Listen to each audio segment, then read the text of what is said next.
الحمد لله رب العالمين والعاقبة للمتقين والصلاة والسلام على سيد الأنبياء والمرسلين وعلى آله وأصحابه أجمعين ومن تبعهم بإحسان إلى يوم الدين. أما بعد فأعوذ بالله من الشيطان الرجيم. بسم الله الرحمن الرحيم. والذين جاهدوا فينا لنهدينهم سبلنا وإن الله لمع المحسنين. وعن عائشة رضي الله تعالى عنها قالت كان رسول الله صلى الله عليه وسلم إذا دخل العشر الأواخر شد ميزره وأحيا ليله وأيقظ أهله أو كما قال عليه الصلاة والسلام. میرے محترم بھائی بزرگ اور دوستو، رمضان المبارک کا یہ دوسرا عشرہ چل رہا ہے. رمضان کے آنے سے پہلے ہم انتظار میں تھے کہ کسی طرح رمضان کا مہینہ آ جائے اور کچھ عبادتیں کر لے، کچھ توبہ استغفار کر لے، کچھ قرآن کریم کی تلاوت کر دے.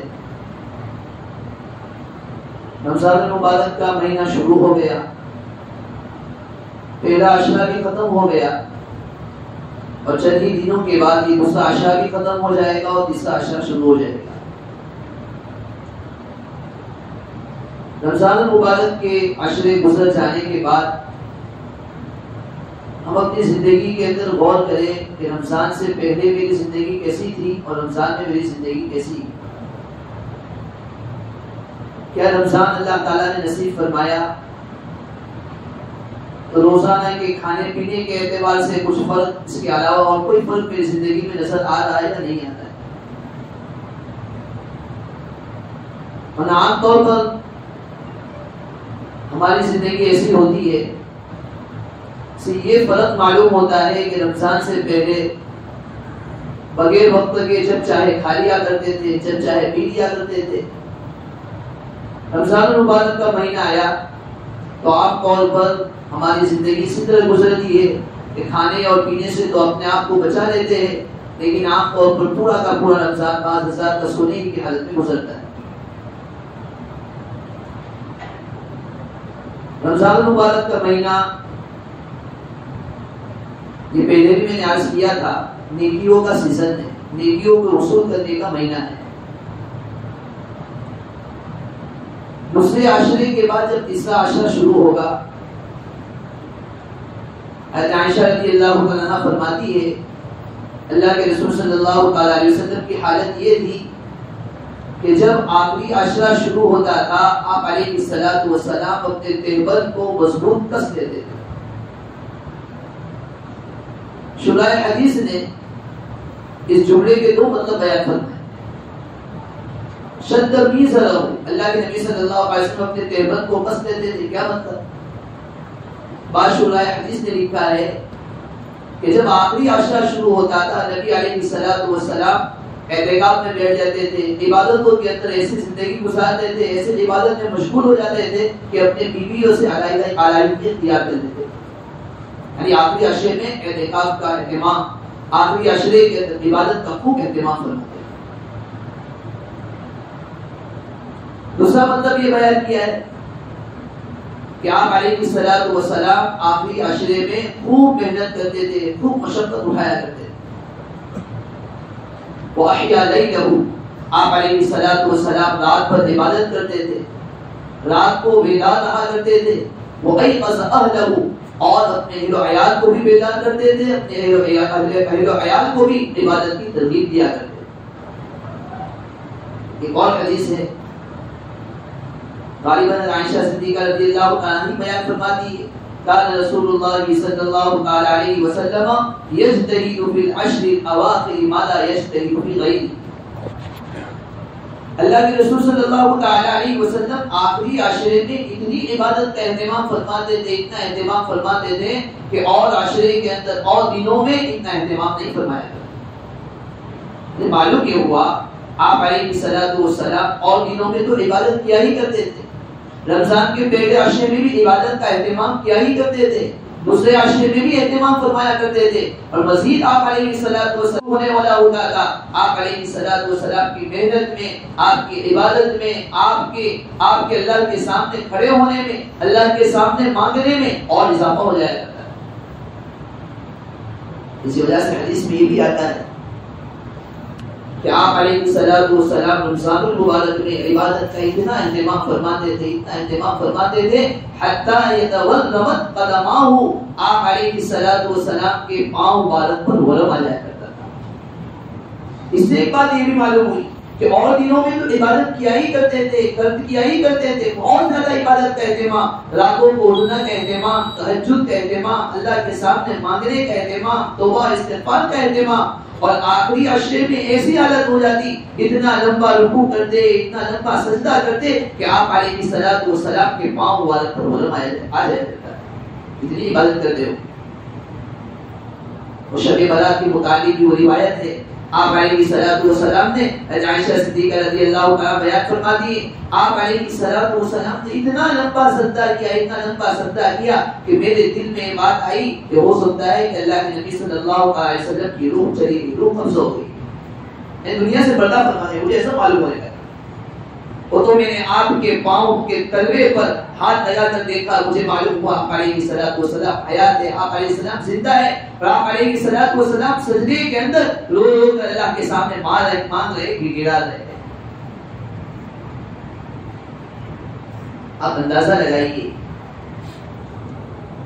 جس نبی کے متعلق قرآن کریم کے اندر یوں کہا گیا لیغفر لک اللہ ما تقدم من ذنبہ وما تأخر، کہ آپ علیہ الصلوۃ والسلام کے تو اگلے پچھلے گناہ معاف کر دیے گئے،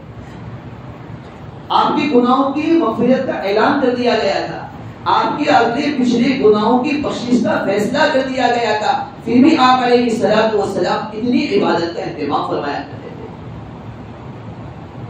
ہم تھوڑی دیر کے لیے سوچے کہ قیامت کا دن ہوگا، اولین اور آخرین حضرت آدم علیہ الصلوۃ والسلام سے لے کر قیامت تک آنے والے لوگ موجود ہوں گے، بڑے بڑے راتوں کو عبادت کرنے والے لوگ موجود ہوں گے، بڑے عبادت گزار توبہ استغفار کرنے والے موجود ہوں گے.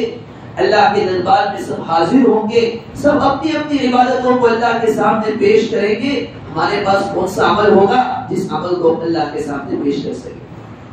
وَلَوْ تَرَىٰ إِذِ الْمُجْرِمُونَ نَاكِسُو رُءُوسِهِمْ عِندَ رَبِّهِمْ، اللہ تعالیٰ فرمانے اس دن قیامت کے دن آپ مجرموں کو دیکھیں گے، گنہگاروں کو دیکھیں گے، وہ اپنی گردن کو جھکائے اللہ کے سامنے اپنے رب کے سامنے کھڑے ہوں گے. انہیں شرم محسوس ہو رہی ہوگی کہ ہمارا دفتر تو صرف اور صرف گناہوں سے بھرا ہوا ہے، ہم اللہ کے دربار میں کیسے حاضر ہو، اس لیے اپنی گردن کو جھکائے ہوئے ہوں گے، اپنے سر کو جھکائے ہوئے ہوں گے.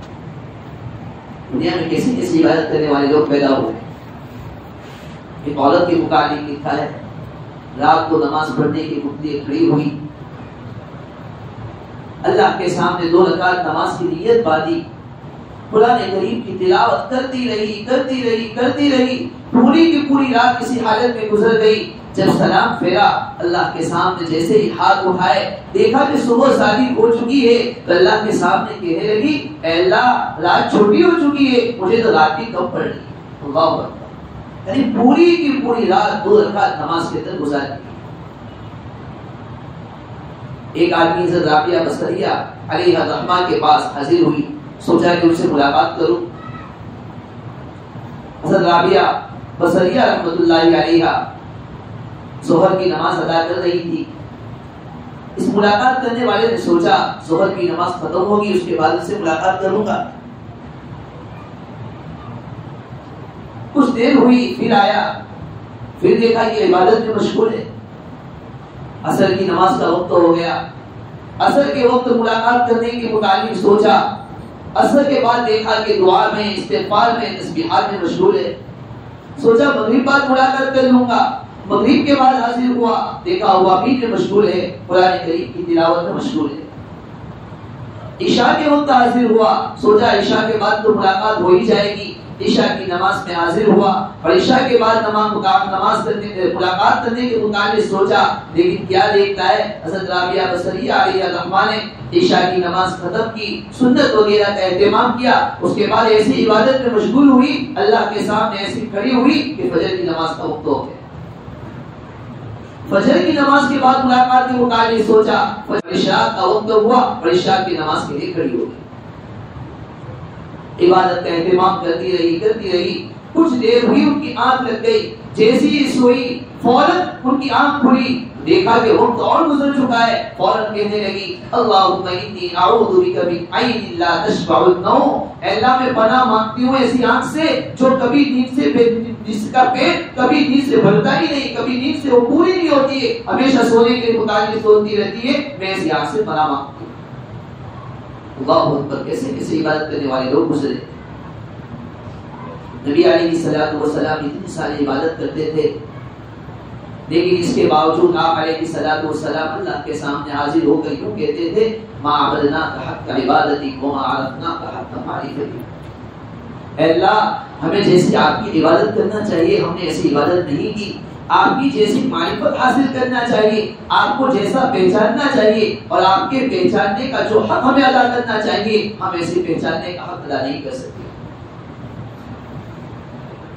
جس آدمی کے اندر اس بات کا استحصال پیدا ہو جاتا ہے کہ میں جو کچھ عبادت کر رہا ہوں کچھ نہیں ہے، میں جو قرآن کریم کی تلاوت کر رہا ہوں کچھ نہیں ہے، وہ جو کچھ کیا اس پر بس نہیں کرتا ہے، وہ تو اور سوچتا ہے کہ اور بیدار ہو جاؤں اور اللہ کے سامنے وصول کر لوں اور اللہ کے سامنے مانگ لوں اور اللہ کے سامنے رو لوں اور اللہ کے سامنے گر گراؤں اور توبہ استغفار کر لوں۔ میرا اور آپ کا حال یہ ہوتا ہے ہم نے خود قرآن کریم کی تلاوت کر دی، کچھ دعا کا اہتمام کر دیا، کچھ راتوں کو بیدار ہو گئے مانگ لیا، ہم نے سمجھ لیا کہ ہماری پوری کی پوری رات وصول ہو گئی۔ حضرت عبداللہ ابن مبارک رحمۃ اللہ علیہ بہت بڑے محدث اور بزرگ گزرے، ایک وقت میں کئی طلبہ ان کے پاس پڑھنے کے لیے آیا کرتے تھے، حدیث کا درس حدیث پڑھایا کرتے تھے، اتنا مجمع ہوا کرتا تھا، پہلے زمانے میں تو ایسے مائک وغیرہ کا انتظام نہیں تھا، ایک حدیث یہ پڑھتے تھے، شاگرد دور تک جہاں تک ان کی آواز جاتی وہ اس حدیث کو سنتا، اس کے بعد اس حدیث کو اور تک نقل کرتا، وہ اس کو نقل کرتا، وہ اس کو نقل کرتا، جس طرح نماز کے اندر مکبر ہوا کرتا ہے آواز کو پہنچانے والا، اسی طرح حدیث کو پہنچانے والے کئی افراد ہوا کرتے ہیں۔ اتنا بڑا محدث ہے، کئی لوگوں نے ان کے ہاتھ پر بیعت کی، کئی لوگوں نے ان کے ہاتھ پر کئی لوگوں نے ان کے ہاتھ پر اسلام قبول کیا، کئی طلبہ ان کے پاس ایک ہی وقت میں پڑھنے والے تھے۔ موت کا وقت آیا، بستر پر لیٹے، شاگردوں کا ہجوم بھیڑ لگی ہوئی ہے، آخری وقت میں عبداللہ ابن مبارک رحمۃ اللہ علیہ اتنا بڑا محدث کہہ رہا ہے اپنے شاگردوں سے کہ بستر سے مجھے نیچے اتار دو، مجھے بستر پر سے اٹھا دو، قالین پر بچھا دو، قالین پر لٹا دو۔ لوگ حیران ہو گئے، اتنا بڑا محدث آخری وقت ہے یہ کیا کہہ رہا ہے؟ عبداللہ ابن مبارک نے کہا نہیں مجھے نیچے لٹا دو۔ استاد کا حکم تھا، شاگردوں نے نیچے لٹا دیا۔ لوگ کیا دیکھتے ہیں؟ عبداللہ ابن مبارک رحمۃ اللہ علیہ کو جیسے ہی نیچے لٹایا گیا، عبداللہ ابن مبارک رحمۃ اللہ علیہ اپنے رخسار کو اپنے گال کو زمین پر رگڑنے لگے، اپنی داڑھی کو پکڑ کر کہنے لگے اے اللہ عبداللہ کے بڑھاپے پر رحم فرما دے، عبداللہ کے بڑھاپے پر رحم فرما دے۔ اتنا بڑا محدث ہے، یہ نہیں کہا کہ اللہ میں نے اتنے لوگوں کو حدیث کا درس دیا ہے، اتنے لوگوں کو قرآن پڑھایا ہے، اتنے لوگوں نے میرے ہاتھ پر بیعت کی ہے، اتنے لوگوں نے میرے ذریعے سے حدیث کو حاصل کیا ہے، اتنے لوگوں نے میرے ہاتھ پر اسلام قبول کیا ہے، یہ نہیں کہہ رہے، بلکہ اللہ کے سامنے اپنی عبادت کو، اپنے حدیث کے پڑھانے کو، اپنے قرآن کے پڑھانے کو، لوگوں کے ان کے ہاتھ پر بیعت کرنے کی کوئی حیثیت ہی نہیں سمجھ رہے، بلکہ یہ کہہ رہے کہ میرے پاس تو کوئی عمل نہیں ہے، اے اللہ بس بڑھاپے کو دیکھ کر میرے ہاتھ پر رحم فرما۔ ہمارے اکابر کا حال یہ تھا، عبادت کرتے تھے پھر بھی اللہ کے سامنے روتے تھے کہ ہم نے جو عبادت کی ہے اس کا کوئی حق ہم نے ادا نہیں کیا ہے۔ ہاں اللہ تعالیٰ کی حالت یہ ہے، جب بندہ اللہ تعالیٰ کے سامنے سچے دل سے توبہ کرتا ہے، اللہ کے سامنے معافی مانگتا ہے، گر گراتا ہے، اللہ تعالیٰ کو ایسا بندہ بڑا پسندیدہ ہے۔ چھوٹا سا عمل بندہ لے کر آتا ہے، قرآن کریم میں اللہ نے فرمایا فَمَن يَعْمَلْ مِثْقَالَ ذَرَّةٍ خَيْرًا يَرَهُ، چھوٹا سا بھی عمل کرے گا اللہ تعالیٰ اس کو دیکھیں گے، اللہ تعالیٰ اس کی طرف نظر فرمائیں۔ دنیا کے بادشاہ کا حال یہ ہوتا ہے، اگر کسی بادشاہ کے پاس کوئی چھوٹا سا تحفہ لے کر جاتا، موسیٰ علیہ السلام نے اللہ تعالیٰ سے کہا اللہ کیا بات ہے، یہ تو گناہوں میں زندگی گزارنے والا تھا، یہ تو فاسق و فاجر تھا، لیکن کون سا عمل ایسا ہے جو تجھے پسند آ گیا اور تو نے اس کے لیے مغفرت کا اعلان کر دیا۔ اللہ تعالیٰ کی طرف سے وحی کی گئی کہ یہ میرا وہ بندہ ہے، اگرچہ اس نے گناہ کی حالت میں زندگی گزاری تھی، فاسق و فاجر تھا، لوگ اسے نفرت کیا کرتے تھے، اور آپ لوگوں کو اس سے اتنی نفرت ہو گئی تھی کہ آپ حضرات نے اس کو بستی سے باہر نکال دیا تھا، لیکن وہ میرے سامنے یہ کہا کرتا تھا الہی اکتب من عبادی، الہی اکتب من عبادی قریب فی بلادی، اے میرے مولا، اے میرے معبود، میں تیرے بندوں میں سے ایک بندہ ہوں، میں ایک اجنبی ہوں تیرے ملک کے اندر، تیری سلطنت میں ایک اجنبی آدمی۔ آگے وہ کہتا آگے اللہ اگر مجھے معلوم ہو جاتا یا مجھے یہ معلوم ہوتا کہ میں مجھ کو عذاب دینے کی وجہ سے تیری حکومت میں، تیرے ملک میں، تیرے اقتدار میں اضافہ ہو جائے گا، اور مجھے معاف کرنے کی وجہ سے اگر تو مجھے معاف کر دے گا، تیرے ملک میں، تیری سلطنت میں، تیرے اقتدار میں کمی آ جائے گی، لما سألتک المغفرہ، تو میں کبھی بھی تجھ سے سوال نہیں کرتا۔ یعنی اگر آپ مجھے معاف فرما دیں گے تو آپ کے ملک میں، آپ کے اقتدار میں، آپ کی حکومت میں کوئی اضافہ ہونے والا نہیں، آپ مجھے عذاب دیں گے تو کوئی اضافہ نہیں ہوگا، آپ مجھے معاف کر دیں گے تو آپ کی حکومت میں، آپ کے اقتدار میں کوئی کمی آنے والی نہیں۔ مجھے معلوم ہے کہ آپ کے اقتدار میں جب کوئی کمی آنے والی نہیں ہے، اسی لیے آپ کے پاس مانگ رہا ہوں، آپ کے پاس مغفرت طلب کر رہا ہوں، آپ سے سوال کر رہا ہوں۔ آگے کہنے لگا الہی آپ کا میرے علاوہ کوئی ماوا و ملجا نہیں ہے، آپ کا میرے علاوہ کوئی ٹھکانہ نہیں ہے، آپ ہی میرے ملجا ہے، آپ ہی میرے ٹھکانہ ہے۔ اے اللہ میں نے قرآن کریم کی میں نے آپ کے متعلق سنا ہے کہ آپ بخشنے والے ہیں، آپ تو گناہوں کو معاف کرنے والے ہیں، اسی لیے میں نے آپ کے سامنے ہاتھوں کو پھیلایا ہے، اے اللہ میری مغفرت فرما دے۔ اللہ کو یہ جملہ اتنا پسند آیا، اتنا پسند آیا، یہ گنہگار بندہ ہے، گناہ کی حالت میں زندگی گزارنے والا ہے، لیکن اللہ کو یہ جملہ اتنا پسند آیا، معاف کرنا تو دور کی بات ہے، اللہ تعالیٰ اپنے وقت کے نبی کی طرف یہ وحی فرما رہے کہ میرے فلاں ولی کا انتقال ہو گیا ہے، میرے فلاں دوست کا انتقال ہو گیا ہے، آپ لوگ جائیے اور جنازے کی نماز ادا کیجیے، غسل اور تکفین وغیرہ کا انتظام کیجیے۔ اللہ تعالیٰ اتنے قدردان ہے، تھوڑے سے اللہ تعالیٰ کی طرف قدر بڑھانے کی ضرورت ہے، اللہ کے سامنے اپنے ہاتھوں کو پھیلانے کی ضرورت ہے، اللہ کے سامنے مغفرت طلب کرنے کی ضرورت ہے، اپنے گناہ پر نادم اور افسوس کرنے کی ضرورت ہے، اللہ کے سامنے سچے دل سے ہم توبہ کریں گے، اللہ تعالیٰ ہمارے گناہوں کو معاف فرما دے گا۔ آخری عشرہ بھی شروع ہو جائے گا، اسی متعلق بات یہ بھی عرض کرنی، جیسے کہ میں نے آپ کو بتایا اللہ کے نبی صلی اللہ علیہ وسلم کا معمول یہ تھا، آپ علیہ السلام آخری عشرے میں اعتکاف کا اہتمام فرمایا کرتے تھے۔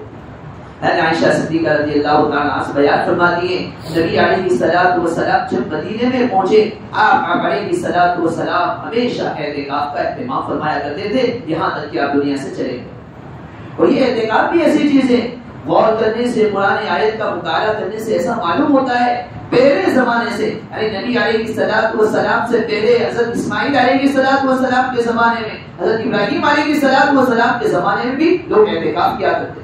قرآن کریم میں اللہ نے فرمایا وَعِدْنَا إِلَىٰ إِبْرَاهِيمَ وَإِسْمَاعِيلَ أَن طَهِّرَا بَيْتِيَ لِلطَّائِفِينَ وَالْعَاكِفِينَ وَالرُّكَّعِ السُّجُودِ۔ اللہ تعالیٰ فرمانے ہم نے ابراہیم علیہ السلام کو حکم دیا، اسماعیل علیہ السلام کو حکم دیا ان طَهِّرَا بَيْتِيَ لِلطَّائِفِينَ، میرے گھر کو پاک و صاف کرو طواف کرنے والوں کے لیے، والعاکفین اعتکاف کرنے والوں کے لیے، رکوع اور رکوع السجود اور رکوع و سجدہ کرنے والوں کے لیے۔ پہلے زمانے میں لوگ اعتکاف کیا کرتے تھے۔ نبی حدیث میں اللہ کے نبی صلی اللہ علیہ وسلم نے ارشاد فرمایا جس آدمی نے اعتکاف کا اہتمام کیا، یعنی اعتکاف کیا، اللہ تعالیٰ اسے 2 حج اور 2 عمرے کے برابر ثواب عطا فرمائے۔ کتنا سستا سودا ہے۔ وہ اللہ تعالیٰ یہ چاہتے ہیں، اللہ کے نبی صلی اللہ علیہ وسلم یہ چاہتے ہیں میرے بندے نے 2 عشرے تو ایسے گزارے کہ اپنے گناہوں سے اپنے آپ کو گناہوں سے بچانے کے ساتھ ساتھ کچھ اپنی بیویوں کے پاس بھی چلا جایا کرتا تھا، اپنی بیوی کے ذریعے بھی اپنی خواہش کو پوری کر لیا کرتا تھا۔ آخری عشرہ اس طرح گزارے، پوری دنیا سے اپنے آپ کو فارغ کر دیا، پوری دنیا سے اپنے آپ کو خالی کر دیا، اب تیرے در پر آ کر پڑے ہیں اور تیرے در کے آپ کے سامنے سوئے ہیں، اب میرا کھانا بھی تیرے در پر ہوگا، میرا سونا بھی تیرے در پر ہوگا، گویا یہی میرا گھر ہوگا۔ اور بندہ گویا یوں کہہ رہا ہے کہ اللہ یہ 10 دن میں تیرے سامنے اس طرح گزار رہا ہوں کہ اللہ اس وقت تیرے در سے نہیں جاؤں گا جب تک کہ تیری طرف سے مغفرت کا فیصلہ نہیں ہوگا۔ اللہ تعالیٰ شاہوں سے دعا ہے اللہ تعالیٰ نے جو باتیں کی دعا ہے سب کو اس پر عمل کرنے کی توفیق عطا فرمائے۔ اللہ تعالیٰ آخری عشرے میں ہم سب کو اعتکاف کی دولت سے مالا مال فرمائے، آمین وآخر دعوانا الحمدللہ رب العالمین۔ سمجھتا ہے اس کے وزیر اس کی شان میں گستاخی سمجھتے ہیں، اتنا بڑا وزیر اعظم ہے، اتنا بڑا وزیر ہے، اتنا بڑا بادشاہ ہے، اس کے سامنے اتنا سا چھوٹا سا تحفہ نکل جا رہا ہے۔ نہیں، اللہ تعالیٰ تو یہ فرماتے فَمَن يَعْمَلْ مِثْقَالَ ذَرَّةٍ خَيْرًا يَرَهُ، اللہ کے سامنے چھوٹا سا عمل، چھوٹی سی نیکی بھی کوئی لے کر جائے گا، اللہ تعالیٰ اس کی طرف دیکھیں گے، اللہ تعالیٰ اس کی طرف نظر فرمائے گا۔ انی لا اضیع عمل عامل منکم من ذکر او انثی، اللہ تعالیٰ فرما رہے کہ مرد و عورت میں سے کوئی بھی کوئی ایک عمل بھی لے کر آئے گا، ایک عمل بھی پیش کرے گا، میں اس کو کبھی بھی ضائع نہیں کروں۔ اللہ تعالیٰ کی صفت قدردانی، اللہ تعالیٰ بندے کے ایک ایک عمل کے قبول فرماتے ہیں، ایک ایک عمل کی قدردانی فرماتے ہیں۔ ایک زمانے کے اندر ایک بت پرست تھا، بت کی عبادت کیا کرتا تھا، ہمیشہ بتوں کے سامنے ہی اپنے سر کو جھکایا کرتا تھا، بت کے سامنے ہی مانگا کرتا تھا۔ ایک مرتبہ کسی پریشانی میں مبتلا ہوا، بہت بڑی مصیبت اس کے سر پر آ گئی، اسی حالت میں وہ راتوں کو روتا رہا اور روتا روتا وہ کہتا رہا یا صنم یا صنم یا صنم، اے بت اے بت اے بت۔ بت تو کہاں سے جواب دے گا، تو پتھر کا بنا ہوا ہے، مٹی کا بنا ہوا ہے۔ اچانک آنکھ لگ گئی اور اونگ کی حالت میں، نیند کی حالت میں اس کی زبان سے نکل گیا یا صمد یا صمد یا صمد۔ جیسے ہی اس کی زبان سے یہ جملہ نکلا، اللہ تعالیٰ نے فرمایا لبیک یا عبدی لبیک یا عبدی، اے میرے بندے میں حاضر ہوں، اے میرے بندے میں حاضر ہوں۔ فرشتوں نے کہا اللہ یہ تو بتوں کی عبادت کرنے والا ہے، بتوں کے سامنے اپنے سر کو جھکانے والا ہے، پوری رات ایک تسبیح پڑھتا رہا اور ایک ہی جملہ اپنی زبان سے نکالتا رہا یا صنم یا صنم یا صنم، اے بت اے بت۔ وہ تو بت بت مانگتا رہا، بت کے سامنے مانگتا رہا اور بت کو پکارتا رہا۔ وہ تو اسے نیند آ گئی اور نیند کی حالت میں بے اختیار اس کی زبان سے نکل گیا ہے یا صمد یا صبر۔ ارے اللہ آپ جواب دے رہے ہو۔ اللہ تعالیٰ کی طرف سے کہا گیا کہ وہ راتوں کو یا صنم پکارتا رہا، ایک مرتبہ اس کی زبان سے نکلا، چاہے بے اختیار نکلا، چاہے نیند کی حالت میں نکلا، چاہے اونگ کی حالت میں اس کی زبان سے یا صمد نکلا ہے، لیکن اس نے مجھے پکارا ہے۔ اگر میں بھی اس کی پکار کا جواب نہیں دوں گا، میں بھی لبیک نہیں کہوں گا، تو میرے میں اور بت میں کیا فرق رہے گا؟ واہ واہ،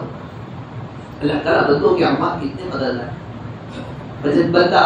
سچے دل سے اللہ تعالیٰ کے سامنے توبہ کرتا ہے، استغفار کرتا ہے، اللہ تعالیٰ ولیوں میں اس کو شامل فرما دیتے ہیں، ولیوں میں سے شامل فرما دیتے ہیں۔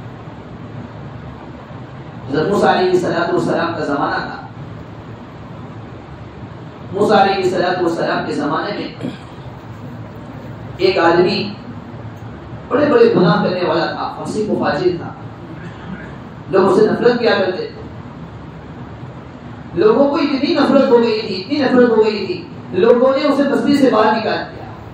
لوگ اس کو دیکھنے کے لیے بھی تیار نہیں، اس کے ساتھ بیٹھنے کے لیے بھی تیار نہیں، اس کے ساتھ محبت کرنے کے لیے بھی تیار نہیں، کوئی سلوک کرنے کے لیے، کوئی معاملہ کرنے کے لیے اس کی تیاری نہیں۔ وہ تو باہر چلا گیا، پتا نہیں وہاں کیا عبادت کرتا رہا، کیا توبہ کرتا رہا، کیا استغفار کرتا رہا اور کیا اللہ کے سامنے مانگتا رہا، زندگی اسی حالت میں گزار دی۔ موت کا وقت آیا، موت کی گھڑی آئی، اس کا انتقال ہو گیا۔ جیسے ہی اس کا انتقال ہوا، اللہ تعالیٰ نے حضرت موسیٰ علیہ السلام کی طرف وحی بھیجی کہ میرے فلاں ولی کا فلاں جگہ پر بستی کے باہر انتقال ہو گیا ہے، تم جاؤ اسے غسل دو اور اس کے بعد اس کی نماز جنازہ پڑھاؤ۔ موسیٰ علیہ السلام بھی حیران تھے کہ کون آدمی ہوگا۔ لوگوں کو جمع کیا، لوگوں کو کہا کہ اللہ کے ایک بندے کا، ایک ولی کا، اللہ تعالیٰ کی طرف سے وحی کی گئی ہے کہ اللہ کے ایک ولی کا انتقال ہو گیا ہے، بستی کے باہر وہ دینے والا ہے، لوگ اس کے پاس جائیں، اس کو جنازے کی نماز پڑھنا ہے، اس کو غسل دینا ہے، اس کے بعد اس کی جنازے کی نماز ادا کی جائے گی۔ لوگ بھی سوچ رہے تھے کہ کون بندہ ہوگا جس کے متعلق یہ اعلان کیا گیا اور اللہ کی طرف سے وحی کی گئی۔ لوگ بستی کے گھر باہر گئے، لوگوں کا ہجوم لگا ہوا ہے، لوگوں نے دیکھا کہ یہ تو وہی شخص ہے جس کے متعلق لوگ فاسق کو فاجر کہا کرتے تھے۔ لوگ کہتے تو یہ تو فاسق ہے، یہ تو فاجر ہے، یہ تو گنہگار ہے، اور لوگوں کو اتنی نفرت ہو گئی تھی کہ لوگوں نے اس کو بستی